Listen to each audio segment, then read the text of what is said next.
And thank you for staying with us. The Children's Village works in partnership with society's most vulnerable children so they can become educationally proficient, as well as economically productive and socially responsible members of our very own communities.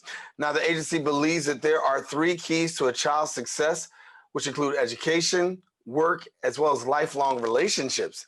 They also help develop the attitudes and skills needed to enter the workforce successfully, and believe one strong adult relationship is a game changer for a child, particularly in the area of foster care. Here now to tell us a little bit more about their organization is the Vice President for Community-Based Services at the Children's Village, Warren Kent. And then also we're joined by Children's Village consultant, Stephen McCall. And thank you so much for being with us. Thanks for having us. Yes. Thank you.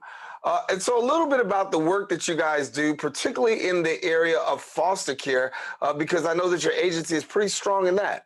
We are a foster care agency. We have approximately 250 children, 300 or so foster parents. One of our big missions is supporting our foster parents, providing support while they're caring for these children. We have different programs. We have ongoing trainings. We have an in-house clinic, trained caseworkers and social workers. We have home health, where we provide additional support where work is going inside the home. We have a mental health team available, housing specialists, educational specialists, employment specialists, youth advocates, just to name a few things that we have at our agency to support our foster parents and the children that's in foster care until we're able to get them back home safely and quickly as possible. And Warren, I know that you have a special program. It's called Transformative Mentorship, and that program deals for some young people who've been involved in the criminal justice system. I know you've been doing great work pre-COVID and also post-COVID as well. Talk to us about that program and how you guys have been navigating, particularly through this COVID pandemic. Well, thanks again. It's an amazing program.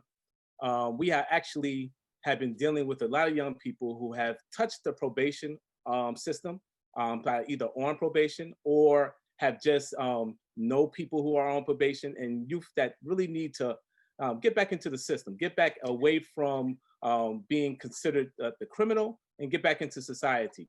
So what we do is work with them. We work with them with this theme, the thing that we call restorative justice. Restorative justice is really giving young people another time to get back on track, to actually start to say, hey, I could do things a little bit different.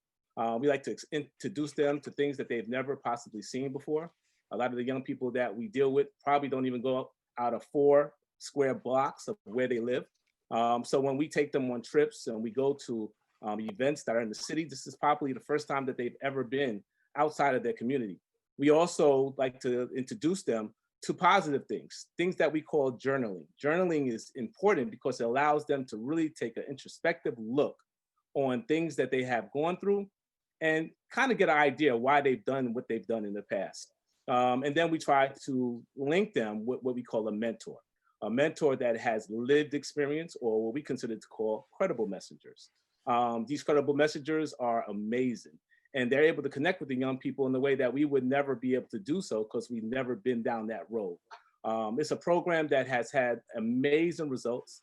Young people really have gravitated to it. They do whatever they need to do to get to the groups. And COVID has, possessed a little bit of a challenge, but we have maintained a good, steady income of young people coming in, and also had some great results, even with the fact that we had to go remotely.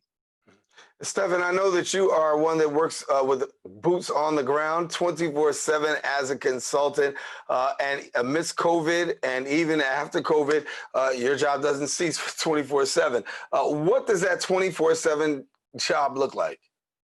The foster parents have an issue once the agency closed.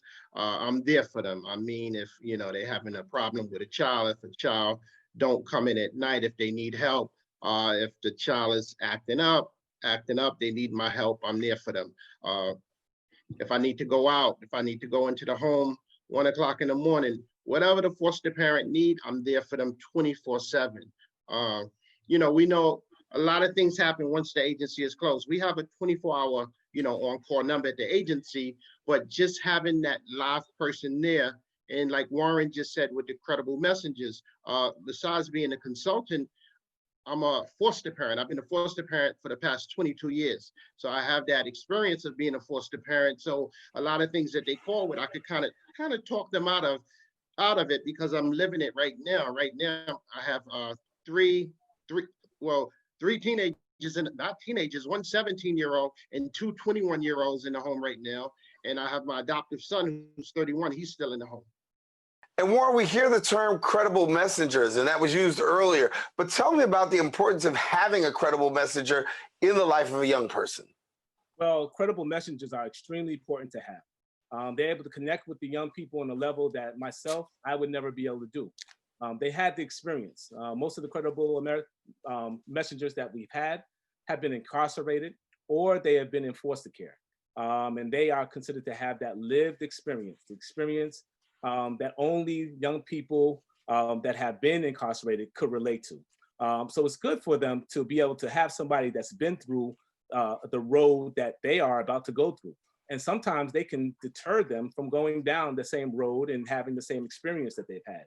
The young people that we've had that have been in foster care, the young people that have been incarcerated, really look to these credible messengers for direction.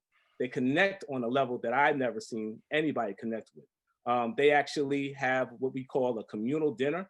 They sit down and talk to them, and that's where a lot of that real in-depth conversations start to happen. All the things that they've gone through in the past, and they're able to make sure that there's a connection with that young person.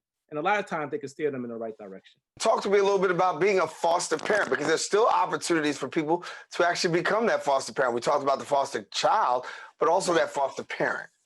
Yeah, over at the Children's Village, we're always looking for new foster parents. We're looking for parents to open their heart and their home. Right now, if you're interested in being a foster parent, you could go to our website, childrensvillage.org, and we have online orientations. Once you do the orientation, you'll go right into our online MAP training, where you do your foster parent trainings, get certified. We definitely need you. Our goals are customer service, and we're a big family over there. Support is like no other. We would love to have you come down just to an orientation to learn more about the incredible work that we're doing over at Children's Village. Yeah. Now, are there enough foster families in the city? Because we know that there's an emergence of, of a population, particularly of youth, and then even homeless youth and a whole lot of other youth that are experiencing challenges. Are we finding there enough foster families? We could always use more. It's better to have more than less. So at this time, we're recruiting. We're looking for good homes, people to open their heart and their home, because we have kids. They going back home, but then at times they come in, we have a surge. But right now, I would say the state of foster care, we're at a good place, but we definitely looking for more foster parents over at Children's Village. Please log on to the website. And Warren, you get the final word. What can we expect coming down the pike for Children's Village in the near future? Well, there's a lot of things coming down, and we don't have enough time to speak about it. What I will tell you is that we are always looking at a new way of addressing issues. We are really into this thing called primary prevention, making sure we get involved with the families and the community prior to them becoming a part of the system. So that's a big piece. We also have Braveheart services that provide services for young people in the foster care system and trying to advocate to change it. There's so many different things that we're involved in at the Children's Village. But the biggest thing that we want to do is make a difference. And that's what it's all about.